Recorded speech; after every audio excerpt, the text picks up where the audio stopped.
ओम श्री लक्ष्मी नारायण जी नमः। सुख सागर 11वां स्कंद 5वां अध्याय। 8वें व 9वें योगीश्वरों का ज्ञान कहना। राजा जनक ने इतनी कथा सुनकर पूछा, महाराज, लोग परमेश्वर के स्मरण में ध्यान से विमुख रहते हैं, उनकी मरने के उपरांत क्या दशा होती है? चमस नामक 8वें योगीश्वर ने कहा, हे राजन, 84 लाख जीव जड़ व चैतन्य नारायण जी की इच्छा से उत्पन्न होकर मरने के उपरांत सबका जीवात्मा फिर परमेश्वर के रूप में मिल जाता है। सब जीवों का पालन करने व सुख देने वाले वही आदि पुरुष भगवान हैं। जो कोई उनको तीनों लोगों का उत्पन्न पालन व नाश करने वाला जानकर दिन रात उनके स्मरण में ध्यान में लीन रहकर कहता है कि हे बैकुंठनाथ, महादेव व ब्रह्मादिक देवता, तुम्हारे भजन व श्रवण के प्रताप से जो कुछ आशीर्वाद व शाप किसी को देते हैं, वह बात सच होकर हरि भक्तों का सब दुख आपकी दया से छूट जाता है।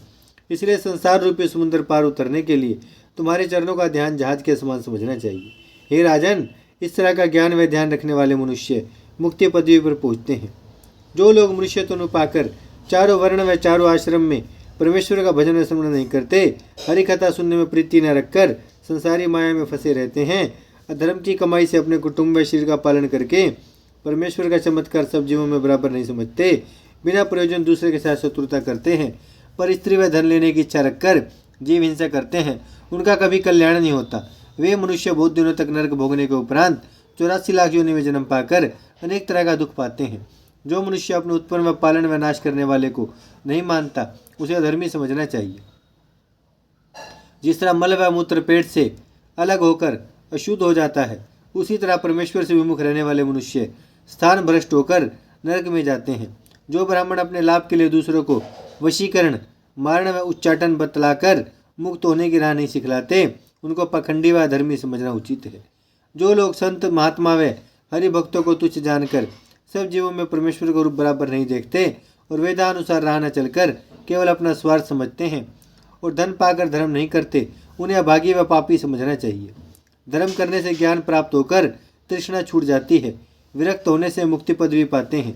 देखो, जब मरते समय अपना शरीर स्त्री पुत्र सेवक आदि कोई रक्षा नहीं कर सकता, तब उनके प्रेम में फंसकर नष्ट होना वृथा है। जिस तरह मनुष्य अपना शरीर पुष्ट करने के लिए पशु पक्षी आदि मारकर खाता है, उसी तरह दूसरे जन्म में वह पशु पक्षी उसे मारकर अपना बदला लेते हैं। मदिरा पीने व शराब पीने और साधु ब्राह्मण व परमेश्वर में विमुख रहने वालों को यमदूत बरजोरी नरक में डालकर बड़ा दुख देते हैं। इतनी कथा सुनकर राजा जनक ने पूछा, महाराज, सब युगों में आदि पुरुष भगवान का अवतार किस तरह हुआ था? करभाजन नामक 9वें योगीश्वर ने कहा कि सतयुग में परमेश्वर का अवतार चतुर्भुजी और चंद्रमा के समान श्वेत हुआ था। सतयुग में सब मनुष्य धर्मात्मा सच्चे और हरि भक्त थे। धर्म के चारों पैर बने रहकर अंत समय सबको बैकुंठ धाम मिलता था। त्रेता युग में परमेश्वर का अवतार अग्नि रूपी लाल हुआ था और अपना भेष ब्रह्मचारी के समान रखते थे। धर्म के 3 पांव रहकर वासुदेव नाम की चर्चा रहती थी। द्वापर युग में नारायण जी का अवतार श्याम रंग नीलमणि के समान चमकता था। धर्म के 2 पांव थे। जड़ाऊ मुकुट सिर पर रखकर परमेश्वर की पूजा होती थी। कलयुग में लक्ष्मीपति का अवतार श्याम रंग सूर्य के समान चमकता होगा। धर्म का 1 चरण रह जाता है। कलयुग के मनुष्य निर्धन रहते हैं। धन पात्र भी शूम होकर यानी कि कंजूस होकर जैसा चाहिए वैसा दान व धर्म नहीं करते। इसलिए कलयुग में मनुष्य केवल परमेश्वर का नाम जपने, हरि चरणों में ध्यान लगाने, उनकी कथा व लीला सुनने से भवसागर पार उतर जाते हैं। परमेश्वर की शरण में जाने वाले किसी देवता का डर न रखकर देवरण, पितरण, ऋषिरण से उरण हो जाते हैं।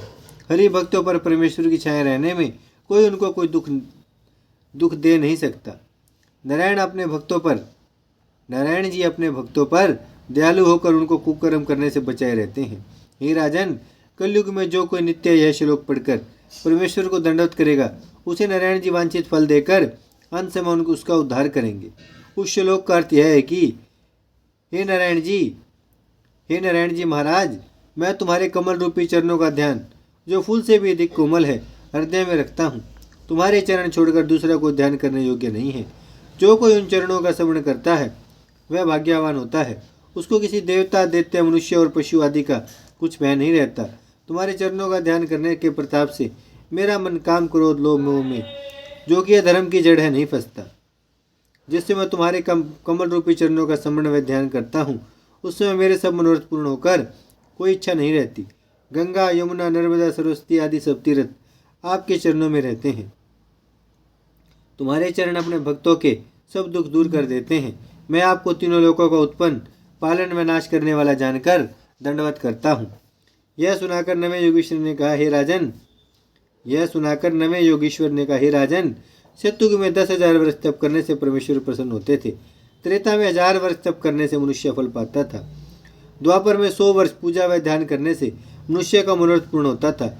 कलयुग में यदि एक दिन रात मनुष्य परमेश्वर को सच्चे मन से एकाग्रचित होकर श्रवण व ध्यान करे तो नारायण जी प्रसन्न होकर उसकी इच्छा पूर्ण कर देते हैं। इसलिए तप व जप करने वाले योगियों और मुनियों की इच्छा यह रहती है कि एक बार हमारा जन्म भी कलयुग में भरतखंड में होता तो थोड़ा परिश्रम करने में परमेश्वर का दर्शन पाते। हे राजन, हमको इस बात का बड़ा पछतावा है कि कलयुग के मनुष्य ऐसे सहज में मिलने वाले परमेश्वर का स्मरण नहीं करते।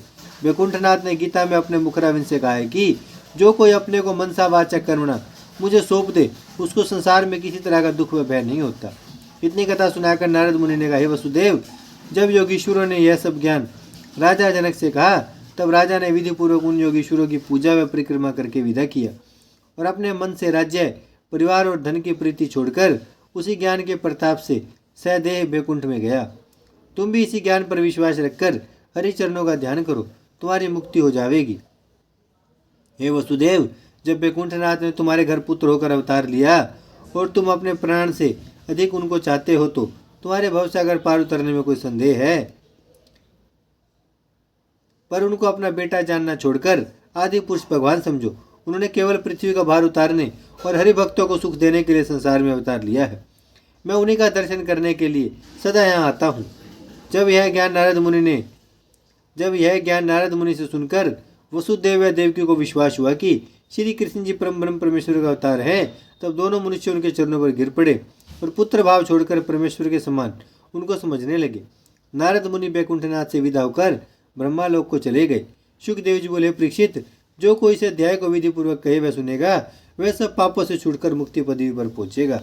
ओम श्री लक्ष्मी नारायण जी नमः।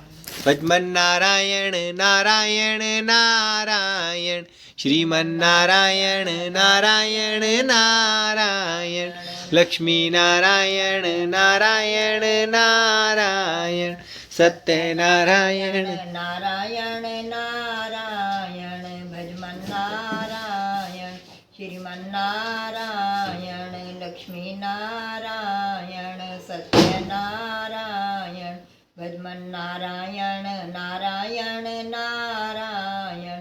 भागवत महापुराण की जय, लक्ष्मी नारायण भगवान की जय, गौ माता की जय, गंगा मैया की जय, धरती माता की जय, शिव परिवार की जय। हर हर महादेव, हर हर महादेव, हर हर